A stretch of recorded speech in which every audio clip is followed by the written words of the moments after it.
I watched last night's game for a little bit, and then I was like, I got into like Cubs rabbit hole, which is very fun. It's very fun to do. Mm-hmm. So I was like, I wonder what this looks like in comparison to when they rebuilt the first time with Theo. And I found some fun Jed Hoyer quotes that were along the lines of, there is no skipping of a step. You can't rush this process.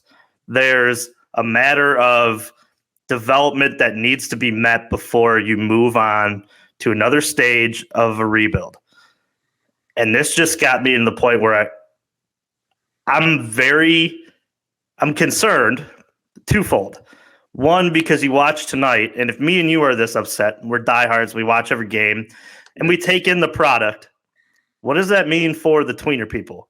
How many games are they watching? How many jerseys are they buying? How many shirts? Which money are they spending on the team?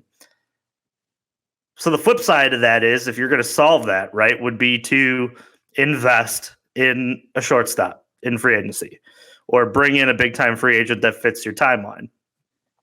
But then you hear those quotes from Jed where it's like, we're not going to skip a step, and there is no skipping steps when you do this right.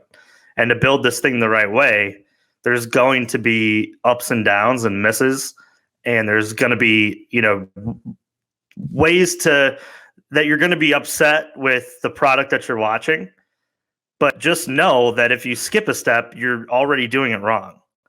So my fear is that Jed will stay the course.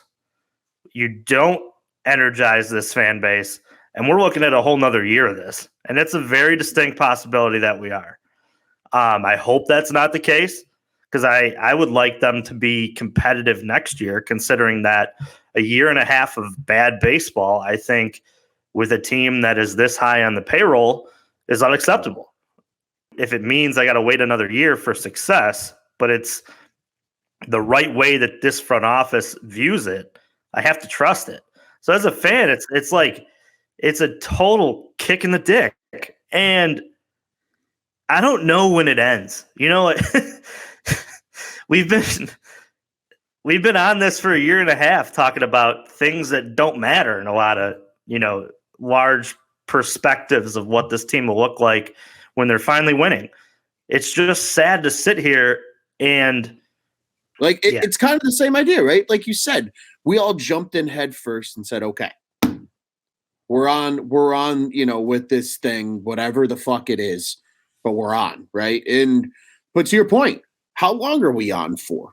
What is going to be the ultimate carnage before there's, grass that's greener on the other side? Like what is it going to take? How long is it going to take? And I've been thinking so much about those like 2011, 2012, 2013 teams. Like there was not a lot of talent here in those years. It was like Anthony Rizzo and the Funky Bunch. Mm-hmm. Now you have talent here. You have Seiya Suzuki, who is your, maybe he's not your like top dog, but he's a big piece in that lineup nonetheless.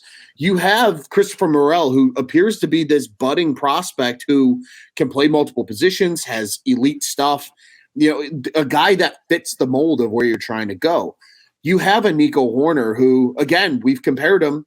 He's putting up almost the same season as the guy on the other side of town who's a starter in the All-Star game. Like, you have good pieces here, but it's just this lack of putting it all together. It's this lack of obviously having a complete team. This team's far from complete. But, like, they're almost as painful to watch as those teams that had significantly less talent. I think that's what almost hurts worse because we were at least sitting here this year going, at least make it interesting. You don't have to make the playoffs, but God forbid, can you at least play competitive baseball on a night in, night out basis? And they've shown they can do it. We've seen it at points this year. But overall, like you said, you put it perfectly. It's been put perfectly by Tyler in the comments here. It literally is a metaphorical kick in the dick every single time this team comes out and loses by 5 and 6 runs like they did tonight.